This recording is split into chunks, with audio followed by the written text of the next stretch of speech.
Hello friends, जय Jagannath. Welcome to my channel Sanjh fashion. आजिर गछ हेउची देसी गोलाप गछ। शीत दिन आरंभ हो गलानी। आउ शीत दिने देसी गोलाप गछरे बहु सुंदर भावरे फूल सब फुटी थाए जदि आमे एहार प्रॉपर केयर नहीं थाए। आ बहुत सारा फूल पाइबा पाई कि किछि जरूरी कथा अछि जहाँकि एबे आपण मानकु एथिरे ध्यान रखिबाकू पड़िबो। जहाँफल कि आमर यही देसी गोलाप गछटी पूरा शीत सीजन आमको बहुत सारा फूल देव आउ फल ग्रोथ मध्य करिबो। आपण जदि आपणकर गार्डन रे बास्ना गोलाप गछ लगेबाकू चाहुचंती ताहले ए पिंक कलर गोलाप गछ को आपण एबे ही नहीं आसंतु नर्सरी रु। यार बहुत सहजरे आपणकर नर्सरी पाख नर्सरी रे मिल जाई परिबो। आउ खूब कम केयर रे आमको ये पूरा शीत सीजन बहुत सारा फूल मध्य देबो। ना जदि आपणकर गार्डन रे एई देसी गोलाप गछटी अच्छी ताहले एथिरे भल ग्रोथ आसुना ताहले मु आज आपण मानको एई वीडियो रे कहिबी चारोटी देसी आमर घरोई सार विषय रे जहाको कि आपण माने इजी रे आपणकर किचन रु तयारी कर दे पारिबे आउ ताहाको गछरे देई करी एई शीत सीजन रे बहुत सारा फूल पाई पारिबे। एई समय रे जदि आमे बहुत सारा फूल पाइबाकू चाहूचे आमर गोलाप गछरे ताहले आमको किछि कथार ध्यान रखिबा पड़िबो जहाँकि ए गोलाप गछ को बहुत सारा खरा आवश्यक पड़ी थाए। खरा प्रिय गछटी आमर ए गोलाप गछटी। तेणु एई समय रे आमे जदि एहाको पूरा दिनर खरा देबा ताहले यह बहुत सुंदर भाबरे ग्रोथ करिबा सहित कढ़ आउ फूल मध्य बहुत मात्रा रे आसीबो। खास करी एहाको तो 4-5 घंटा खरा निहाती आवश्यक होता है। तेणु आमे जदि सेही समय तक एहाको खरारे रखि थाए ताहले एथिरे कोनोसी पोक लागि न थांती आर डाଳରେ किंबा पत्ररे। आउ सेकेंड कथाटी हेउची फ्रेंड्स, आमे ए गोलाप गछर माटी को सब बेले चेक करिकी पानी देबा उचित। जदि आमर माटीटी ओदालिया अच्छी तेबे आमे एथिरे पानी देबा उचित नुहे, कारण माटी रे फंगस लागी गछ रे पोक लगी जाई थांती आउ ताहा नष्ट मध्य कर दे थांती। एहा खाली जे आमर देसी गोलाप गछ पाई कि ता नुह फ्रेंड्स, आमर हाइब्रिड गछ पाई कि मध्य एहा प्रযোज्य अटे। कारण देसी गोलाप गछ हेउ किंबा हाइब्रिड गोलाप गछ हेउ तांको पाई कि सेम केयर रा आवश्यक पड़ी थाए। तेणु आमे सबु बेले एहाको खरारे रखिबा आउ देखि करी एहाको पानी देबा।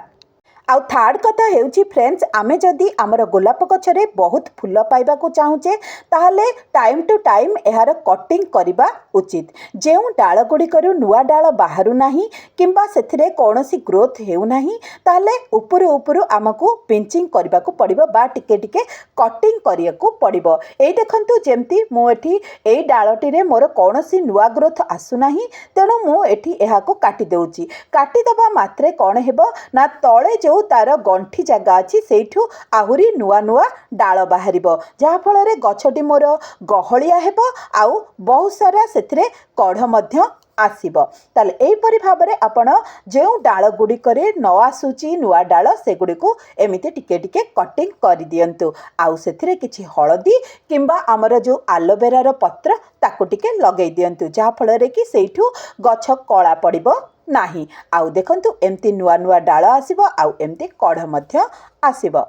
हाँ, यार हार्ड प्रूनिंग एबे करी हेबो नाही, किंतु आपण माने उपरु उपरु जो डाल गुड़िकरे ग्रोथ आसु नाही सेगुड़ी को काटी पारिबे। आउ गोटे कथा मध्य फ्रेंड्स मन रखंतु, गछरे जे फूल गुड़िक सुखी जाउची ताहाको मध्य कटिंग कर दियंतु, कारण सुखिला फूलरे सी जो एनर्जीटी लगेइबो गछटी ताहा सी न्यू ब्रांचेस आनिबारे लगेइबो। तेणु आमर सुखिला फूल कोनोसी आवश्यक नाही गछरे, आमे ताहाको एहीपरि भाबरे कटिंग करदेबा गछरु। आउ से कटिंग करदेला परे से जागा मानकरे तार जो गंठी जगह अच्छी तळरु सेठु नुआ नुआ डाल पुणी बाहरिबो आउ आमको बहुत सारा फूल मिल परिबो।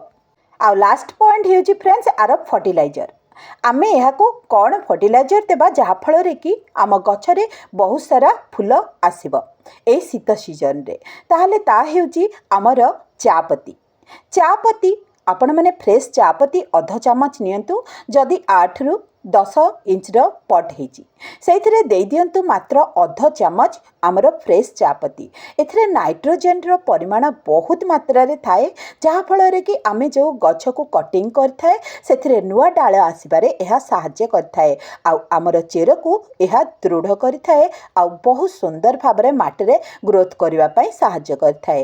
तेणु आपण मैंने न डरिक अध चामच मात्र गोटे पट्रे आपण मैंने यही फ्रेश चापत्ती को दे पारिबे। आ देखंतु एहीपरि भाव में नुआ नुआ डाल आपणक गछरे आसीपर ताहा गला तो आमर नंबर 1 फर्टिलाइजर जोटा कि आमर चापत्ती।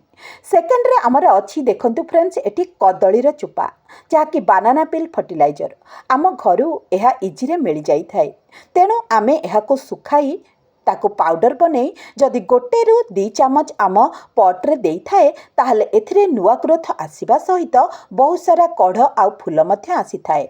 कारण बानाना पिल फर्टिलाइजर रे नाइट्रोजेन फॉस्फोरस पोटासियम माने एनपीके बहुत मात्रा रे थाए जहाँकि एई समय रे आम गोलाप गछ पाई कि बहुत आवश्यक होई थाए। जदि आमे एई 2 चामच आम गछरे देई देबा ताहले ताहा भल भाव में ग्रोथ करने सहित फूल मध्य बड़ बड़ साइज्र देव फ्रेंड्स। आउ जदि आपणक पाखरे एई गुंड नाही ताहले आपण माने कंचा कदली चोपा को पानी रे गोटे राति पूर्वरु भिजई करी ताहाको मूलरे देई परिबे आउ ताहा मध्य ठीक एहीपरि काम करिवो। किंतु आमे जदि सुखेइकी एहाको भल भाव में दबा ताहले गुंड करिकी देबा ताहले ताहा अधिक भल काम करिथाए आ बहुत सुंदर फ्लावरिंग मध्य करे थाए आमर ए बानाना पिल फर्टिलाइजर। आपण माने एहाको गूगल रे मध्य सर्च करी जानि परिबे। हाँ फ्रेंड्स तापरे सेकेंड ये तो गला सेकेंड सारटी तापरे थर्ड सारटी मो कौन दिए मो गछरे आपण माने देखि नियंतु। एहा हेउची घसी माने आमर काउ डंग केक जोटा कि इजी रे आमको जो नर्सरी रे मिल जाई परिबो नहले आम गाँ गहली रे मध्य एहा मिल जाई थाए। तेणु गोटे राति पूर्वरु आपण माने ए काउडंक केक को बा घसी को गोबर घसी को बतुरई दियंतु किछि पानी रे। ता पर दिन सकाळु एहा को काढ़ी नहीं से जो पानी थिबो सेथिरे आउ किछि पानी मिक्स करी आपणकर गोलाप गछरे दे दियंतु। हाँ फ्रेंड्स मन रखिथिबे केबे कंचा गोबर को देबे नाही सुखी जाइथिबा गोबर घसी को ही आपण माने एथिरे देई परिबे जहा फल कि बहुत सुंदर काम करथाए। कारण ए गोबर घसी रे सब प्रकार न्यूट्रिशन थाए आम गोलाप गछ पई जहा जहा आवश्यक होइथाए। आ फोर्थ सारटी होची मिक्स पाउडर माने एथिरे सबु प्रकार सार मु मिक्स करिकी देइची फ्रेंड्स। हाँ फ्रेंड्स देखंतु एथिरे कौन कौन मिसिची एथिरे बानाना पिल फर्टिलाइजर मिसिची आमर वेस्ट चापत्ती माने चा थरे करि सारला परे जो चापत्ती बळे ताहाको सुखेई मु एथिरे मिक्स कर देइची आउ एथिरे किछि गोबर गुंड मध्य मिक्स करिकी देइची। हाँ फ्रेंड्स एई सारटी को देला माने एथिरे नुआ ग्रोथ आसीबो फूल आसीबो कढ़ आसीबो। एटी होची मिक्स सार आपण माने जदी सुखेइछंती आमर कदली चोपा को ताहले सेथिरु 2-3 चामच आउ आमर गोबर खतर गोटे चामच आउ जो वेस्ट चापत्ती अच्छी सेथिरु गोटे चामच मिक्स करी आपणकर गछर मूलरे दे दियंतु। देखिबे पूरा बढ़िया काम करिवो आउ 8 दिन रु 15 दिन भितरे आपणक गछरे निश्चित भाबरे फूल आसीबो। देखंतु मु मोर गछरे सबु बेले आमर सेही होममेड फर्टिलाइजर को देई थाए आ केते सुंदर भाबरे ग्रोथ करिछि देखि नियंतु आ बहुत बड़ बड़ फूल मध्य फुटिची फ्रेंड्स। तापरे फ्रेंड्स यह जे केवल आपण माने खाली देसी गोलाप गछरे देदेवे ए सार गुड़ी को सेमिति किछि नाही फ्रेंड्स। आपण माने एहाको हाइब्रिड गछरे मध्य देई परिबे जाकी समान भाबरे काम करिवो। हाँ मन रखिथिबे सबु सारर डिस्टेंस 15 दिन लेखाएं रखिबे जहा फल कि आपणक गछटी ठीक भाबरे न्यूट्रिशन को ऑब्जर्व करिबो बा ग्रहण करिबो आउ ताहा गछरे नुआ ग्रोथ आउ फूल आसीबारे साहाय्य करिबो। एई देखंतु एगुड़िक हेउची मोर हाइब्रिड गोलाप गछ एथिरे मध्य मो सेई सार गुड़ी को देई थाए फ्रेंड्स। आ ताहा मध्य देखंतु किपरि भाबरे भल भाबरे ग्रोथ मध्य करिची। आउ एठी होची बटम रोज रे मध्य आपण माने सेई परि भाबरे देई देबे सार जहा फल रे कि ठीक भाबरे ताहा काम करिबो। ताहले भिडियोटी तो देखिले केमती लागिला निश्चित गोटे कमेंट बॉक्स रे कमेंट कर देबे। ଲାଇକ୍ ମଧ୍ୟ କରିଦେବେ। ଯଦି ଭଲ ଲାଗୁଥାଏ ସାଙ୍ଗମାନଙ୍କ ସାଙ୍ଗରେ ସେୟାର କରିଦେବେ। ତାହେଲେ ରହୁଛି, ପୁଣି ଦେଖା ହେବ ଆଉ ଗୋଟେ ଭିଡ଼ିଓରେ କିଛି ୟୁଜଫୁଲ୍ ଆପଣମାନଙ୍କ ପାଇଁକି ନେଇକି ଆସିବି। ତାହେଲେ ସେତେବେଳେ ପାଇଁକି ରହୁଛି, ଜୟ ଜଗନ୍ନାଥ।